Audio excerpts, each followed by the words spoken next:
Hello दोस्तों, मुझे उम्मीद है कि आप सभी अच्छे होंगे। दोस्तों, मैं आज आपको बताने जा रहा हूँ हिंदी कविता उषा।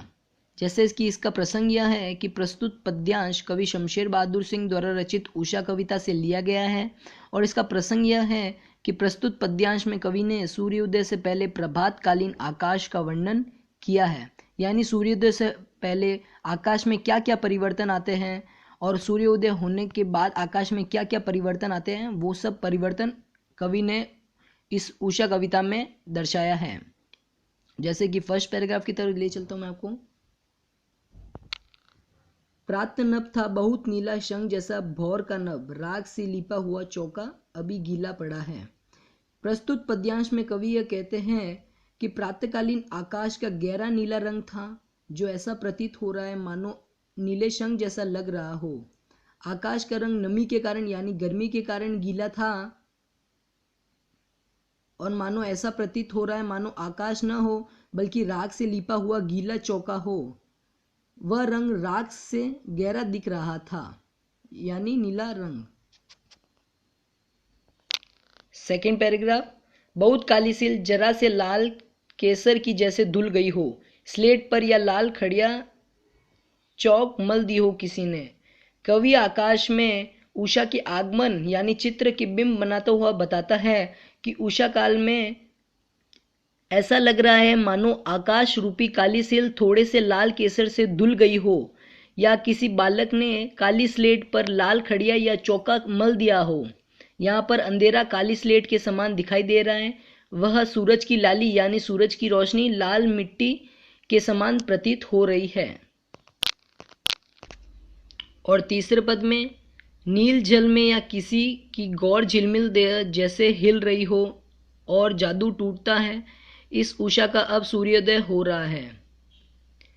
लास्ट में कवि ये दर्शाते हैं कि आकाश की नीलिमा और उषा की लालिमा को देखकर ऐसा प्रतीत हो रहा है मानो गौरवर्ण वाली देह नीले जल में झिलमिल रही हो। इस प्रकार उषा का जादू टूट रहा है क्योंकि सूर्योदय हो रहा है।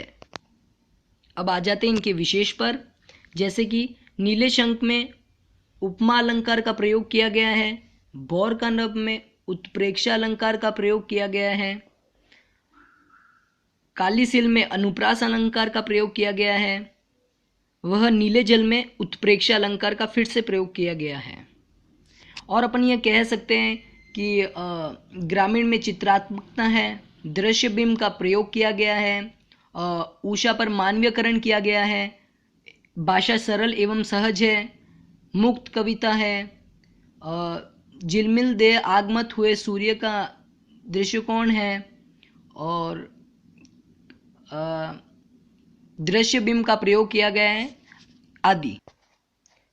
जैसे कि क्वेश्चन आंसर फर्स्ट की तरफ ले चलता हूं आपको। कविता में किन उपमानों को देकर यह कहा जा सकता है कि उषा कविता गाँव की सुबह गतिशील है? जैसे कि आंसर है, उषा कविता में कवि श्री शमशेर बहादुर सिंह ने ग्रामीण का प्रयोग कर गाँव की सुबह में गतिशील शब्द चित्र को सामने लाने का प्रयोग किया गया है। आकाश कविता में नीले रंग के प्रातःकालीन आकाश को राख से लिपा हुआ चौका कहा।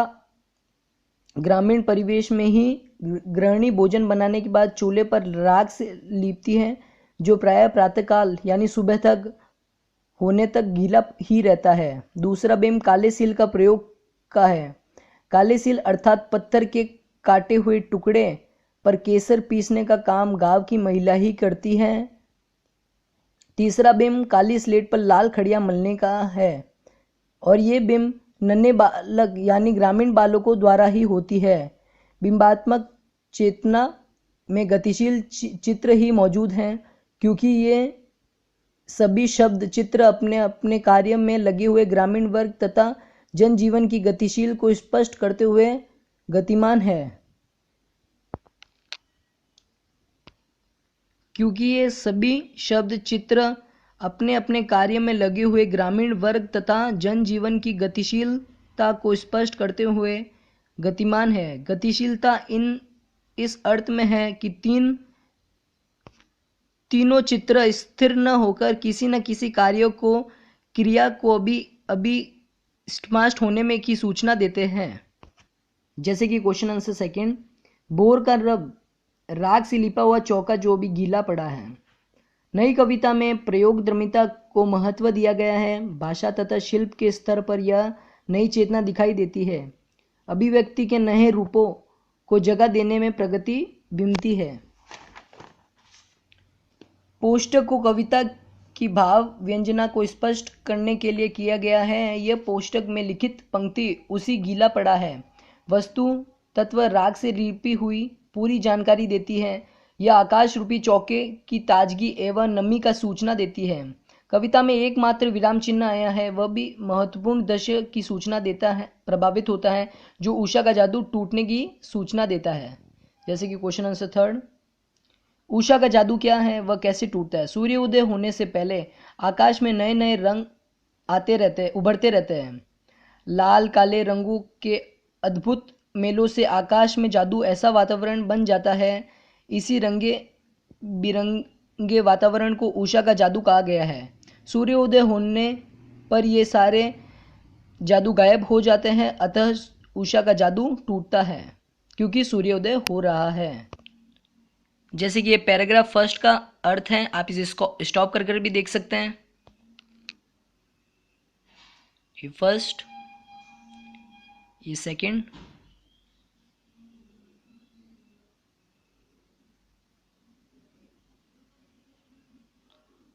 ये थर्ड,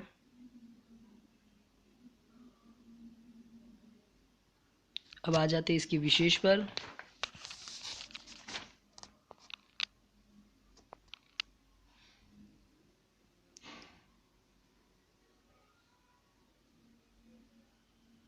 क्वेश्चन आंसर फर्स्ट की तरफ।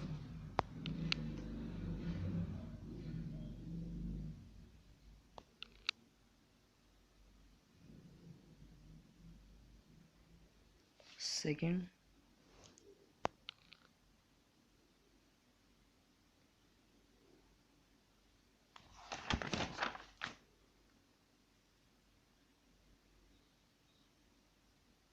और ये थर्ड। आई होप आपको ये वीडियो पसंद आया होगा। वीडियो को लाइक और शेयर जरूर करें और प्लीज़ हमारे चैनल को सब्सक्राइब करना मत भूलें। Thank you.